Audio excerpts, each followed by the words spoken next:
Hello everyone. तो आज है 25 नवंबर और इस सेशन में द हिंदू एडिटोरियल का वोकेबलरी कवर करते हैं। तो चलिए सेशन स्टार्ट करते हैं। उससे पहले लाइक कर दीजिए और अभी तक चैनल सब्सक्राइब नहीं किए हैं तो जल्दी से चैनल सब्सक्राइब कर लीजिए।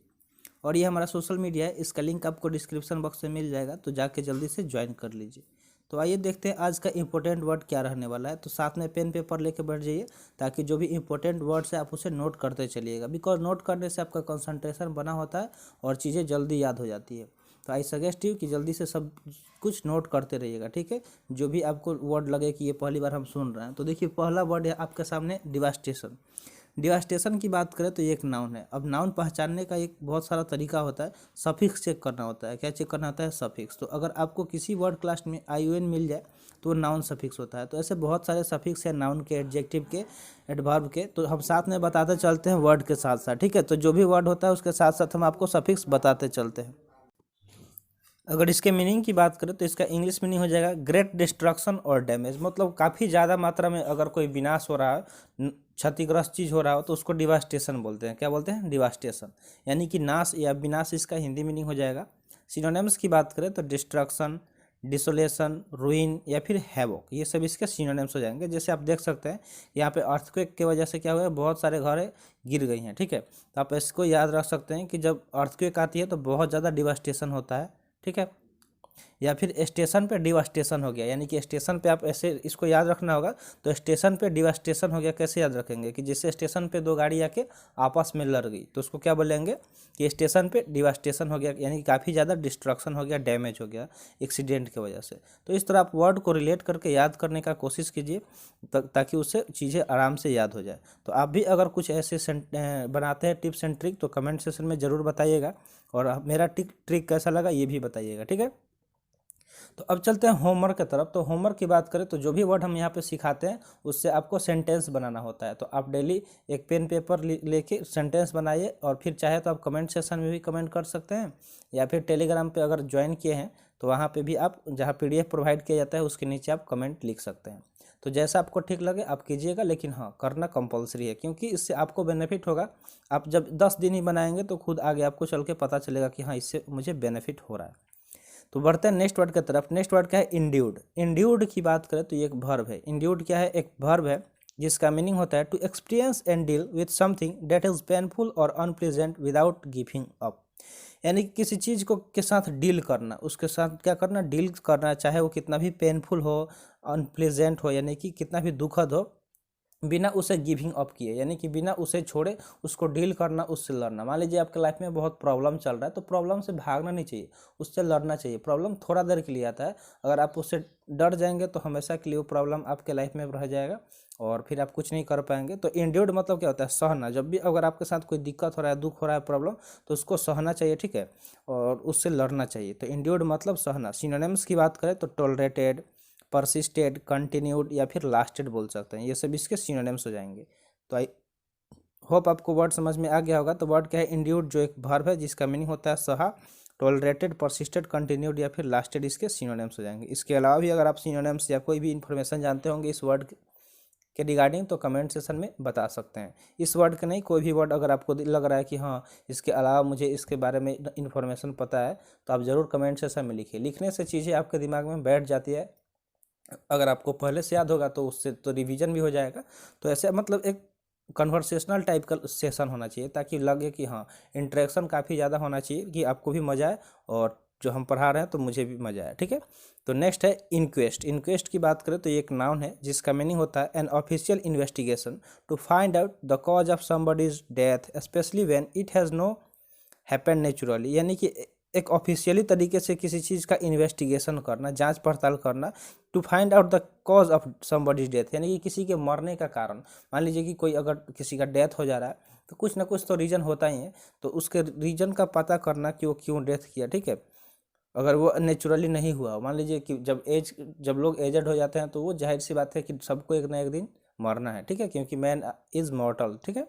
तो जो मानव होता है वो क्या होता है? मरणशील होता है, तो वो मरना ही है। लेकिन जब एज के अंदर कोई डेथ करता है किसी कारणवश, तो उसको ऑफिशियली जांच करना, उसको इनक्वेस्ट बोलते हैं, यानी कि जांच इसका हिंदी मीनिंग हो जाएगा।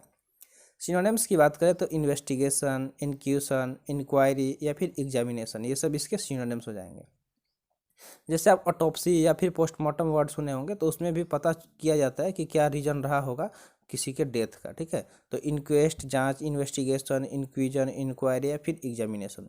बहुत बार ऐसा होता है कि जब कोई बड़ा एक्सीडेंट होता है तो लोग मतलब चोट से नहीं मरते, लेकिन उनका हार्ट अटैक आ जाता है, ठीक है, ब्रेन डैमेज कर जाता है, तो ये उस वजह से भी उनका डेथ हो जाता है। तो वो पता करने के लिए इंक्वेस्ट किया जाता है, जांच किया जाता है। नेक्स्ट है कंसीडिंग। कंसीडिंग वर्ड की बात करें तो ये एक वर्ब है जिसका मीनिंग होता है to admit that something is true, logical etcetera after first denying it और रजिस्टिंग इट। पहले किसी को डिनाई कर देना, फिर बाद में थोड़ा सा सोचना विचारना और पता करना कि उस मतलब कि वो लॉजिकल है और ट्रू है, तो उसको एडमिट कर लेना, यानी कि उसको अनुमति दे देना, उसको कंसीडिंग बोलते हैं। मान लीजिए कोई चीज़ अचानक से आपके पास आया तो आप पहले उसको मना कर देंगे, नहीं।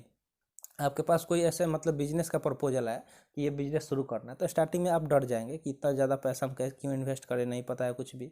फिर आप थोड़ा अगर सोचेंगे समझेंगे फिर उसको अलाउ कर देंगे, आप मतलब एग्री हो जाएंगे, तो उसको कंसीडिंग बोलेंगे, समझ गए आप मतलब। तो स्वीकार करना इसका हिंदी मीनिंग हो जाएगा। तो ऐसे आप वर्ड को मतलब जोड़ना सीखिए, जब आप जोड़ने लगेंगे आप अपने आसपास डेली लाइफ से, तो आसानी से याद हो जाएगा। तो स्वीकार करना, एक्सेप्ट करना, ठीक है। सिनोनिम्स की बात करें तो इल्डिंग, कंसेशन, कन्फेस या फिर एक्सेप्ट हो जाएगा। जैसे यहाँ पे आप देख सकते हैं कि ये लड़की क्या कर रही है, ये एक्सेप्ट कर रही है कोई प्रपोजल या फिर कोई भी किसी भी तरह का कोई चीज़, ठीक है। तो कंसीडिंग एक वर्ब हो गया जिसका हिंदी मीनिंग स्वीकार करना आता है। सिनोनिम्स की बात करें तो इल्डिंग, कंसेशन, कन्फेस या फिर एक्सेप्ट हो जाएगा। तो आपको वर्ड नोट करते चल रहे हैं जो भी नया आपको देखने को मिल रहा है, ठीक है। बढ़ते हैं नेक्स्ट वर्ड की तरफ। नेक्स्ट वर्ड है न्यूमेरस। तो ये तो अब अगर फिफ्थ फोर्थ या फिफ्थ क्लास में होंगे तभी से ये वर्ड सुनते आ रहे होंगे, जब आप साइंस पढ़ रहे होंगे। तो न्यूमेरस देखिए यहाँ पे सबसे पहले तो हम जान लेते हैं कि ये क्या है। ये एक एडजेक्टिव है, क्योंकि लास्ट में आपको ओईवेस आया है। तो ओईवेस क्या होता है, एक एडजेक्टिव सफिक्स होता है, इसलिए वर्ड क्या हो गया, एडजेक्टिव हो गया। इसका मीनिंग होता है एग्जिस्टिंग इन लार्ज नंबर, कोई चीज़ बहुत ज़्यादा संख्या में एग्जिस्ट कर रहा है। जैसे हम लोग क्या पढ़ते थे कि आसमान में न्यूमेरस स्टार्स हैं, यानी कि असंख्य तारे हैं, इतने ज़्यादा हैं कि जिसे हम गिन नहीं सकते हैं, बहुत ज़्यादा अमाउंट में है। तो ये पढ़ते थे ना, क्लास फोर्थ फिफ्थ में ही पढ़े होंगे। तो अगर इसके हिंदी मीनिंग की बात करें तो कई इसका हिंदी मीनिंग हो जाएगा। सिनोनिम्स की बात करें तो मेनी, वेरियस, अम्पटीन या फिर काउंटलेस, जिसे हम गिन नहीं सकते हैं। तो असंख्य क्या होता है, मतलब बहुत ज़्यादा संख्या हो, अनगिनत हो। जैसे आप देख सकते हैं ये यहाँ पे जो मार्बल्स के छोटे छोटे टुकड़े हैं वो कितना है, इतना ज़्यादा है कि आप इसे काउंट नहीं कर सकते, कितना भी जूम करके काउंट करेंगे गिन नहीं पाएंगे। इसके नीचे भी बहुत सारा दबा होगा। तो न्यूमरस मतलब क्या हो गया, असंख्य हो गया। क्या हो गया, असंख्य हो गया, यानी कि जिसे हम गिन नहीं सकते हैं। तो आई होप आपको समझ में आ गया होगा। इसको आप ऐसे याद रख सकते हैं कि आसमान में न्यूमरस स्टार्स हैं, यानी कि असंख्य तारे हैं, ठीक है। नेक्स्ट है डेप्लोरेबल। तो देखिए BLE आया है, तो वर्ड क्लास में BLE आया है, तो ये क्या हो गया, एडजेक्टिव हो गया, क्योंकि BLE भी एक एडजेक्टिव सफिक्स होता है। तो जो भी सफिक्स आप देख रहे हैं उसे नोट करते रहिए, बार बार नोट करेंगे, हमेशा के लिए याद हो जाएगा। और डायरेक्टली CDS या FCAT या फिर NDA में पूछ भी लिया जाता है कि कौन सा पार्ट्स ऑफ स्पीच है, आइडेंटिफाई करें। तो आपको आइडेंटिफाई करने में उस टाइम दिक्कत होता है, कैसे पहचाने। तो जब आपको सफिक्स का वाला रूल पता रहेगा कि किस वर्ड का सफिक्स मतलब किस पार्ट्स ऑफ स्पीच का कौन सा सफिक्स होता है, तो आप आराम से उसको कैटेगराइज कर सकते हैं। तो डेप्लोरेबल क्या हुआ, एक एडजेक्टिव हो गया, क्योंकि BLE आया है, तो BLE एक एडजेक्टिव सफिक्स होता है, इसलिए ये एडजेक्टिव हो गया। इसका मीनिंग होता है वेरी बैड एंड अनएक्सेप्टेबल, कोई चीज़ जो बहुत बुरा है, जिसे हम लोग एक्सेप्ट नहीं कर सकते, ठीक है। बहुत गंदा चीज़ हो कोई चीज़ जो उसको हम लोग एक्सेप्ट नहीं करेंगे, तो डेप्लोरेबल बोल सकते हैं, यानी कि सोचनीय। कोई ऐसा चीज़ मान लीजिए गंदा चीज़ है, ठीक है, उसके तो आप उस पर सोचने लगेंगे कि उसे एक्सेप्ट करें या नहीं करें। तो सिनोनिम्स की बात करें तो वोफुल, रिग्रेटेबल, ग्रीवियस या फिर मेजरेबल, ये सब इसके सिनोनिम्स हो जाएंगे। जैसे आप देख सकते हैं डिप्लोरेबल मतलब क्या होता है, सोचनीय। तो कोई ऐसा टॉपिक जिस पे कोई सोचना शुरू कर दे, जैसे यहाँ पे आप देख सकते हैं कि ये मैम क्या कर रही है, सोच रही हैं। तो ऐसे ही मतलब डिप्लोरेबल मतलब सोचनीय, कोई ऐसा टॉपिक जिस पे आप सोचने पे मजबूर हो जाए। नेक्स्ट है इंस्पेक्शन। देखिए ION आया है वर्ड के लास्ट में, तो ION एक नाउन सफिक्स होता है, इसलिए वर्ड नाउन हो गया। ये चीज़ें हम आपको बार बार बताते हैं, आप बोर मत होइएगा, क्योंकि आप बार बार सुनेंगे तभी याद होगा, ठीक है। तो इंस्पेक्शन एक नाउन हो गया, जिसका मीनिंग क्या होता है, the act of looking closely at something somebody specially to check that everything is as it should be. मतलब किसी चीज़ को एकदम क्लोजली तरीके से ध्यान से देखना, चेक करना, ठीक है। चाहे कोई पर्सन हो, कोई चीज़ हो, ताकि मतलब सब कुछ जैसा होना चाहिए वैसा है कि नहीं, ये पता करने के लिए, तो उसको इंस्पेक्शन बोलते हैं। क्या बोलते हैं, इंस्पेक्शन, यानी कि इसका हिंदी मीनिंग निरीक्षण हो जाएगा। क्या हो जाएगा, निरीक्षण हो जाएगा। मान लीजिए कि जब कोई बड़ा मतलब प्रोजेक्ट पे काम होता है तो जो भी मतलब प्रोजेक्ट मैनेजर होते हैं वो क्या करते हैं, बार बार आके इंस्पेक्ट करते हैं कि सब चीज़ जैसा होना चाहिए वैसा हो रहा है या नहीं, ठीक है।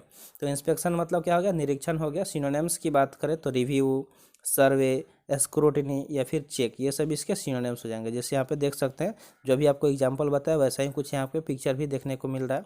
तो वर्ड जो भी यहाँ पे जो रिलेवेंट पिक्चर होता है वो हम इंसर्ट कर देते हैं खुद ही, ताकि आप वर्ड को आसानी से देख के भी याद कर लें। क्योंकि जो पिक्टोग्राफिकल रिप्रेजेंटेशन होता है वर्ड या किसी भी चीज़ का, वो काफ़ी ज़्यादा अच्छा होता है, मतलब सही होता है, उससे आप चीज़ें आराम से याद कर सकते हैं। तो इंस्पेक्शन मतलब निरीक्षण हो गया।